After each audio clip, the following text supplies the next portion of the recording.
What if what holds your life together isn't matter, but a forgotten breath you've felt your entire life without ever knowing its name? What if you've been quietly taught to ignore the one thing you truly sense? The subtle field that surrounds, permeates, and binds all existence. Stay with me. Before we're done, you'll experience a simple yet powerful body-level test.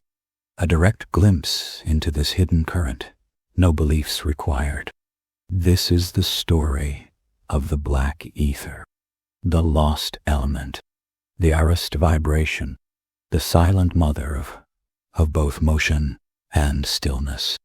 Before atoms, before names, before gods, there was ether, not merely a poetic metaphor, but a living, breathing field that ancient civilizations intimately knew. In India, they named it Akasha, the womb of all vibrations. The Greeks called it quintessence, the pure essence beyond the four known elements. In Kemet, it was the radiant breath of nether. For the Hermetic masters, ether was the subtle medium through which creation crystallized into form. Yet somehow, we forgot not just its nature, but that it ever existed at all. Welcome, seeker of the unseen. You've stepped into the Enchanted archive, a sanctuary where we restore lost frequencies, reassemble forgotten glyphs, and listen deeply to what ancient masters whispered before silence consumed their voices. Today, we remember ether, not as abstract theory, but as something you've intimately experienced your entire life, perhaps without ever knowing how to name it. You were taught the world was formed from four elements: earth, air, fire, water. But the ancients spoke clearly of a fifth, a subtle thread weaving invisible patterns through everything. It filled the gaps between stars. It moved through your lungs without being air. It spiraled through sacred temples and whispered inside dreams. Ether wasn't something you saw. Ether was the medium that allowed seeing to exist. Then something changed. Reason burned bright. Instruments sharpened. The unseen ceased being sacred and became suspicious. By the 19th century, ether survived only as a technical hypothesis, an imagined medium for carrying light. When physics declared this luminiferous ether unnecessary, the concept was shelved as a scientific myth. But today's ether is not that discarded mechanical model. It is something alive, something felt, a phenomenological truth that persisted quietly in the background of human experience, refusing to vanish. It kept returning in dreams, in visions, in the pause between thoughts, in the pressure behind a whispered prayer, in the silent shimmer that fills an empty room. Ether is far more than a spiritual rumor. It is the geometry of your being. It seems to bind without touch, move without motion, breathe without breath. Us above, so below, taught Hermes. Not mere poetry, but a literal correspondence woven through this subtle field. A golden thread uniting human consciousness with cosmic intelligence. In this understanding, ether becomes the silent fabric of resonance, the invisible mirror where heaven prints itself into matter, the quiet substance that transforms vibration into tangible reality. So why was ether forgotten? Because what can't be measured can't be managed, and what defies management quickly gets labeled as myth. Philosophers stopped speaking its name. Scientists dismissed what couldn't be contained. And slowly, Seekers were left with only air. But breath is not air. Silence is not absence. And you, yes, you have always felt it. That living stillness between thoughts. That gentle pressure behind your sternum. The silent space that seems mysteriously alive. That is ether. Earth continents, mystics mapped it using different words, but the outlines always matched. A sea beneath the sea, a subtle field beneath all fields. Ancient sound keepers knew their mantras healed not by sound alone, but because sound rode on something subtler than air, something not heard but deeply felt, not loud, yet profoundly true. Imagine for a moment, you aren't merely surrounded by this field. You are made of it. Your body, a temporary condensation. Your thoughts, ripples dancing across its surface. Your soul, a vortex spinning gently within its flow. When mystics spoke of awakening, they weren't escaping matter. They were returning to the clear space where duality dissolves, and the many become one breath again. And when you finally remember ether, you stop chasing proof and begin sensing presence. You stop defining the divine and start listening deeply to silence. In that quiet listening, something answers. A forgotten thread, an ancient pulse, a soft web that held you long before you had a name.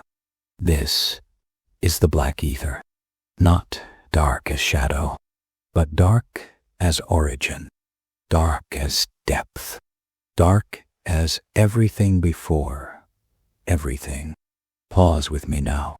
Place 2 fingers gently at the center of your chest. Take one soft breath, slow and deliberate. Notice the pressure that's not muscle, the warmth that's not air. If you sense even the hint of a hum, you've already touched its edge. But we've only begun our journey. Next, we travel deeper into the history of its erasure, into secret schools that preserve the 5th element hidden in plain sight, into temples, grimoires, and whispered ratios that sustained the field's memory. While the world marched onward, oblivious, ether never vanished. We did. It waited patiently for someone like you to remember. They didn't burn ether out of existence. They simply let us forget it, not by torching temples, but by quietly trading our questions for easy answers, our sensations for abstract theories, our mysteries for mechanical certainty. In humanity's slow descent from myth into machine, the 5th element grew silent. But silence is never empty. It waits patiently, holding space for rediscovery. Long before modern physics labeled ether unnecessary, it lived at the very root of sacred systems, the invisible backbone of creation. To the Vedic seers, Akasha wasn't merely one element among 5. It was the first and fundamental field, the primordial mother space from which fire, air, water, and earth sprang forth. Akasha did not burn, move, flow, or rest. It simply was space before space, sound before sound, the boundless openness through which everything emerges. The Greeks carried this subtle thread forward. Aristotle spoke of a quintessence filling the heavens, as if the stars were sewn into a finer cloth. The stars didn't just burn, they sang, and their celestial melody rode upon a medium more subtle than air. Stoic whispers named it Logos, an invisible flame pervading all being. Not guessing, remembering. So how did ether vanish? Slowly, gently, like breath leaving a quiet room. Mechanical thinking demanded certainties. Subtlety threatened its foundations. By the Enlightenment, ether drifted from direct experience into mere idea. When relativity and experiments reframed the nature of light, the 19th century, luminiferous ether lost its place. The concept was discarded, space declared empty, and the unseen went quiet.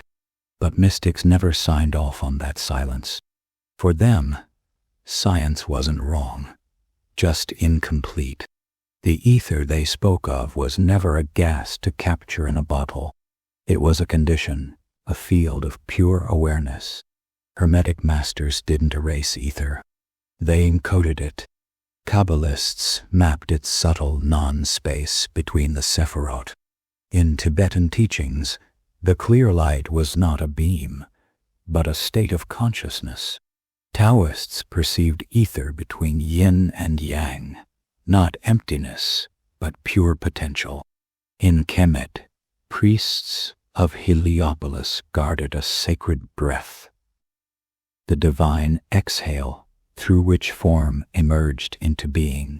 Temples were never warehouses for gods. They were receivers, stone precisely set, halls tuned to specific tones, spaces designed to invite what can't be summoned. Ether wasn't worship. It was listened to, not seen, felt, always near, yet beyond senses. Like memory, like longing, like a forgotten name you once knew intimately. Scrolls burned, names faded, but the vibration endured. So, ancient wisdom went underground. Pythagoreans encoded it in numbers. Alchemists veiled it in symbols. Rosicrucians wrapped it in layers of initiation. LRA, not guarding a material substance, but protecting a state of consciousness. Because experiencing ether softens boundaries, dissolves illusions of separation, awakens the memory of unity, and power fears nothing more profoundly than unity. The world moved on. The fifth element became fiction, a playful trope in novels, an ironic wink in films. Yet every joke holds the seed of forgotten truth. Listen carefully. The ancient questions return. Not as conclusions, but as subtle hints. Quantum fields, vacuum fluctuations, dark energy, different languages circling the same unspoken intuition. Something moves without moving, fills without weight, connects without contact. I'm not equating the equations precisely with ether. I'm saying the intuition survived.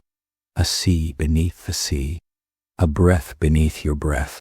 The black ether, dark not as shadow, but as origin. Yet, this isn't only cosmic. It's deeply personal. Ether isn't merely glue binding galaxies. It's the whisper between your thoughts, the reason certain rooms feel alive, why some words carry unusual power, why silence can sometimes echo louder than sound. It's why a prayer steadies a shaking hand, why touch extends warmth beyond the skin, why dreams sometimes linger, heavier than waking moments. Call it remembered connection beneath the mask of isolation. Perhaps that's why it was quieted. A world built on control distrusts anything that reconnects you directly with Source. But now, the veil is thinning. The forgetting is fraying. You've felt it. In your breath, on your skin, in that mysterious moment just before sleep. When the room shifts subtly, 1 degree closer to reality, that's ether calling you back, not into belief, but into direct experience. Close your eyes for just a moment. Let your attention rest gently around your body, as if there's a thin, subtle room within the room, just beyond your skin. If you feel the slightest warmth, the gentlest pressure, name it nothing. Simply notice. From here, we enter deeper into the geometry of the forgotten field. No longer metaphor, but pattern. Not symbol, but structure. We'll explore how ether moves, how it resonates, how it shapes reality, and discover how your being is less like brick and more like music, echoing softly in a silent sea. Stay with me. The map is unfolding, and it fits perfectly within your chest. The ether itself has no visible form, yet it births every form you've ever known. It cannot be directly seen, yet everything your eyes perceive depends upon it. It doesn't move like wind, yet it is precisely what motion requires to exist. To truly understand, ether is to witness stillness, giving birth to symmetry, silence, giving voice to sound, formlessness, shaping the architecture of reality. The ancients didn't study physics as we do. They studied resonance. They understood a simple yet profound truth. Every form arises from vibration, and every vibration travels through a subtle medium. This medium was not merely passive matter, but a living stage, a field upon which energy dances into visibility. From dance emerges pattern, dot. From pattern crystallizes matter. Sacred geometry isn't decoration. It's architectural memory. The fingerprints ether leaves behind as it organizes chaos into cosmos. Triangle, circle, bhakta, golden spiral, Vesica piscis. These aren't symbols. They're expressions. The language ether speaks as it gently scaffolds light into structure. When initiates carved these forms into stone, they weren't beautifying temple walls. They were mirroring something subtle yet essential. A geometry born not of granite, but of quiet. Pythagoreans called it the music of the spheres. Whether or not planets literally sing, their message was clear.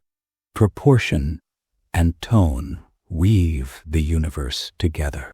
The soul, they believed, was tuned to these celestial ratios. Even when the body's song ends, the tuning remains eternal.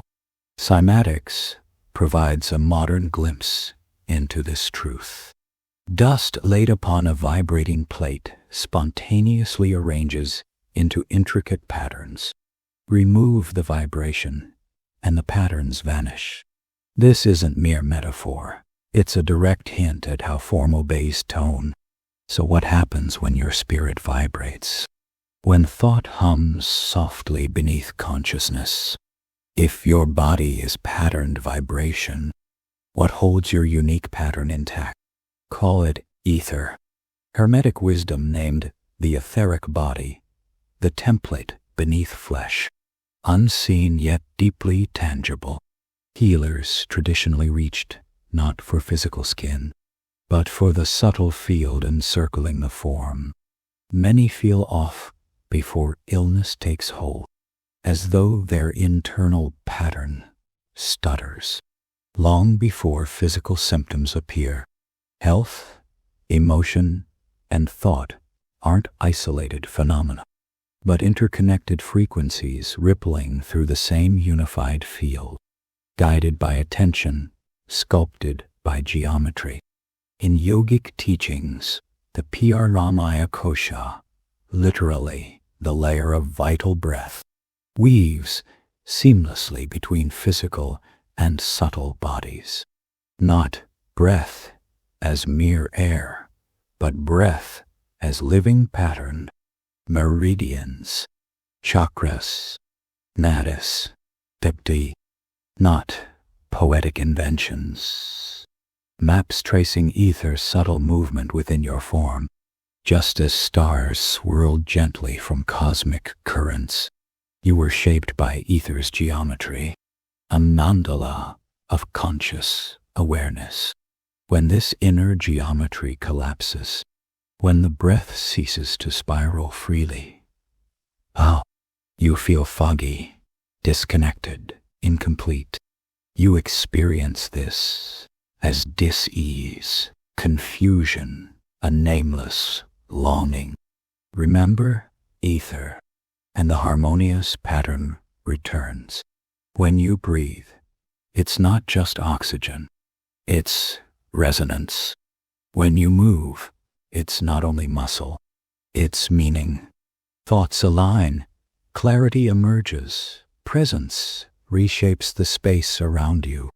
This is healing as the ancients understood it, not simply fixing the body, but remembering the original pattern that preceded it. Ancient temples embodied this understanding. They were resonance chambers, more than physical shelters. Stone precisely tuned, halls carefully proportioned to sacred ratios. When you align a sanctuary with the stars, you do more than honor heaven. You mirror the soul, reminding visitors of their true, subtle geometry. To walk through such sacred spaces is to remember who you were before you had form. Even sacred music is simply geometry unfolding through time. Ether made audible. A mantra heals not by belief alone, but through vibration. Chant with intention, and you shape ether. And in turn, ether reshapes you. Pause now and try this simple exercise. Close your mouth and hum softly. Sweep the pitch slowly up and down until you discover the note that resonates most powerfully. Nose, lips, throat, sternum. Those hot spots are resonant nodes within your personal geometry. Find the sweetest note. Hold it gently for a count of 5. That subtle alignment you feel, that's your true pattern remembering itself. And once more, open your hands beside your ribs, palms outward. Without movement, place attention gently a few centimeters beyond your skin. As if there's a delicate room within the room. If you sense a faint warmth or gentle pressure, name it nothing. Just notice the subtle edge of your field. From this geometry, we now step further to understand why the fifth element was hidden away, why those who touched it were silenced, and what happens when your own forgotten pattern begins to awaken. When you realize the temple was never something external, you were always the altar, and ether, silently, has always been listening. Not all temples are built from stone. Not all walls exist to keep something out. Some are crafted to invite something in. Ancient temples were never storage rooms for distant gods. They were reminders. Architectures designed to help memory return to ether. When form grows still enough, the forgotten fifth element quietly steps forward, and space itself begins to breathe. From Egypt to Mesopotamia, from India to Mesoamerica, a recurring pattern emerges. Temples aligned not just with stars, but with silence itself. Sacred thresholds where the subtle dimension gently touches form. These places were not merely sites of worship. They were transmission devices. What moved within their walls wasn't image or speech, but pure vibration. Enter an authentic sacred space, and you'll feel it before you see a thing, before carvings, before chants. A subtle pattern stirs inside you. Your breath slows naturally. Your mind gently unwinds.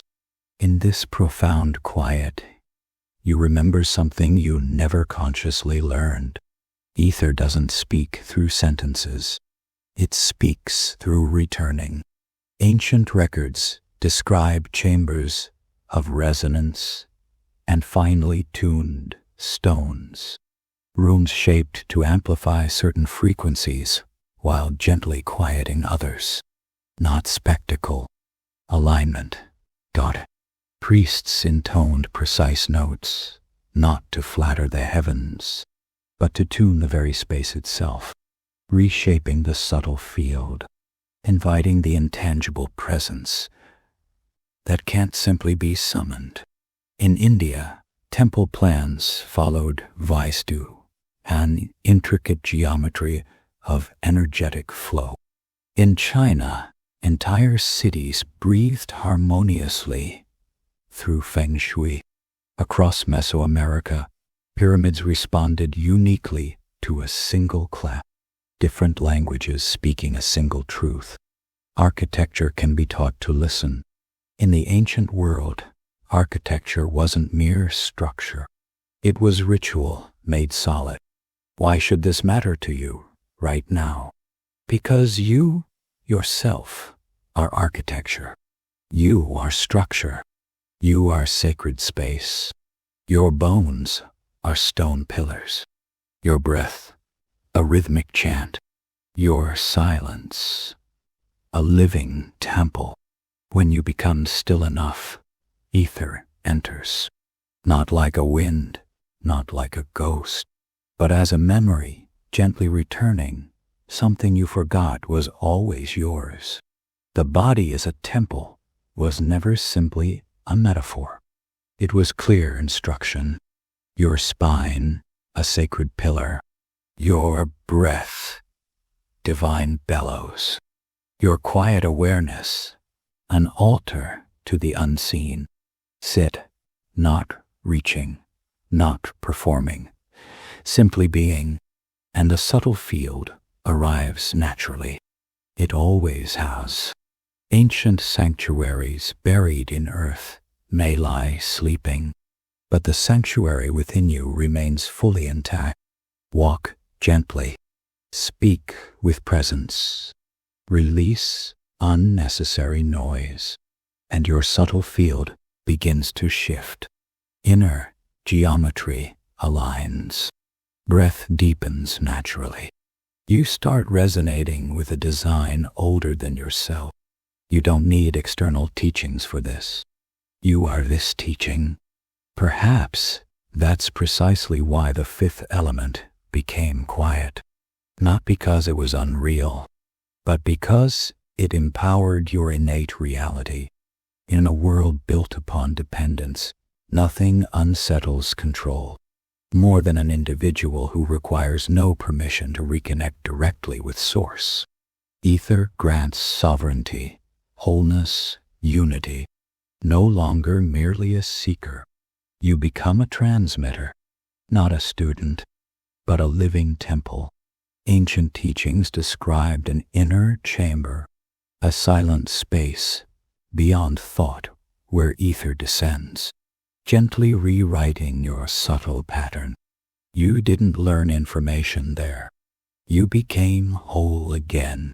Your natural resonance returned, and memory softly began to glow. You've experienced moments like this before. The forest instant when sunlight shifts subtly, expanding your awareness. The breathless pause before music begins, when space grows rich and deep.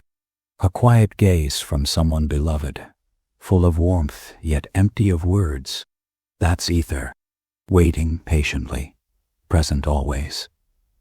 Stepping forward, the instant your internal walls grow quiet. Try it now, just for a moment. Sit comfortably tall, your crown gently lifting, tongue softly resting against the roof of your mouth. Inhale smoothly for 4 seconds. Hold quietly for 2. Exhale slowly for 6, twice more. With your next exhale, release any labeling or expectation. For the next few breaths, simply place gentle attention around your face, as though the space itself is breathing you. No belief necessary. Just observe. In our final chapter, we step beyond the ruins of past temples, facing the present mysteries, the synchronicities, subtle energies science struggles to explain clearly. And we'll share a simple, powerful 3-minute protocol for directly experiencing the black ether tonight.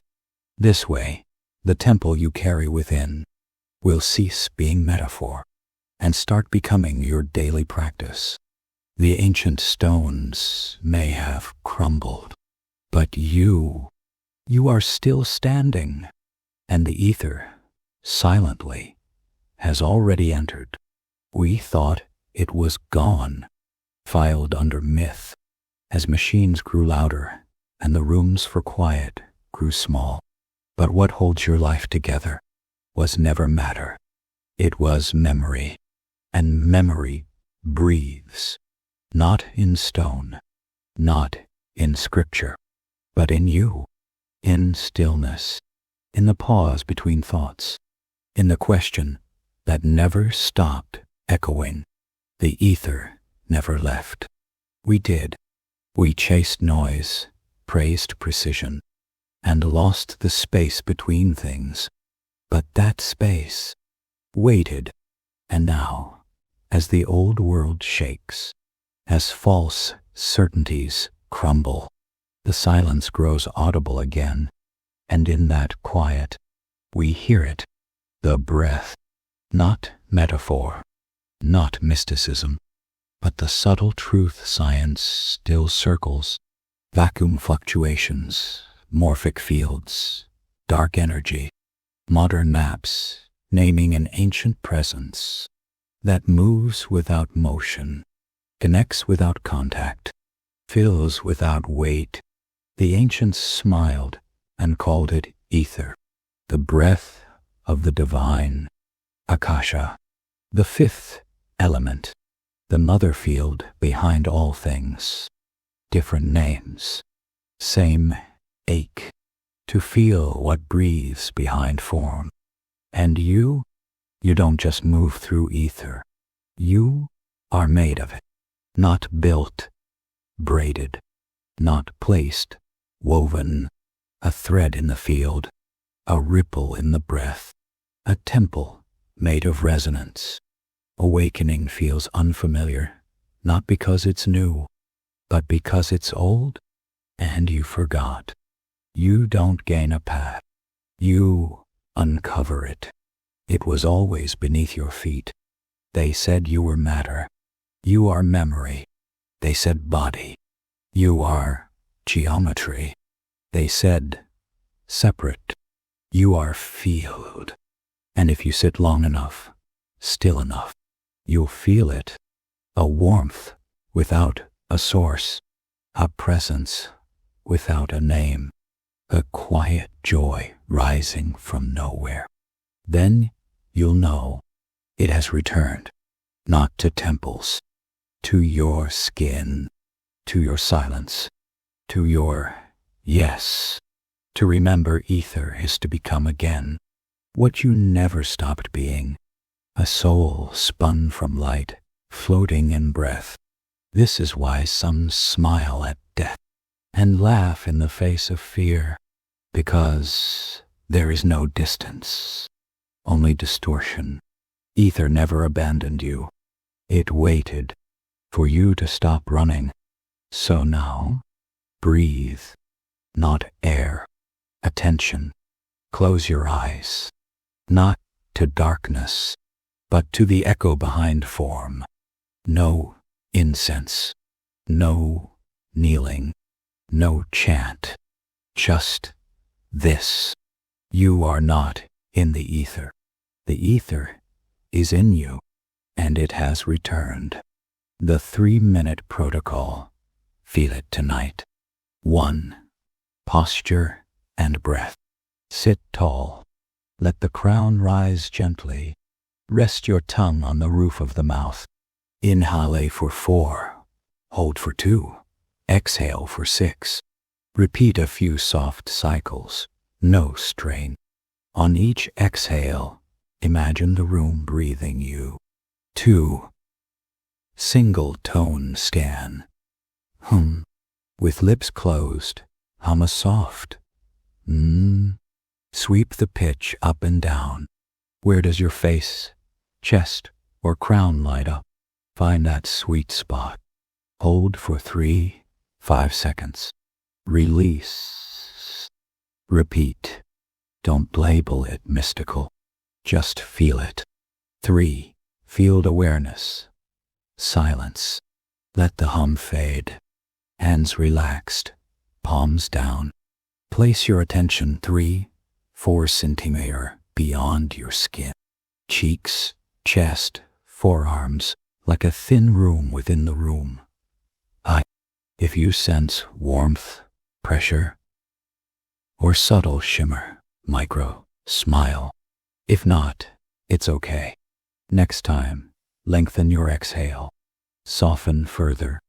If anything shifted, even subtly, leave a comment below in this format. Remembered, warmth, pressure, vibration, nothing yet.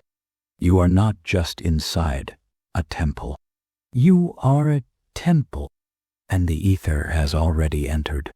If something ancient stirred, share this not as content, but as remembering. And if you feel called, write, "Well, I remember the ether," because one memory wakes another, and then the breath rises again, not as myth, as movement,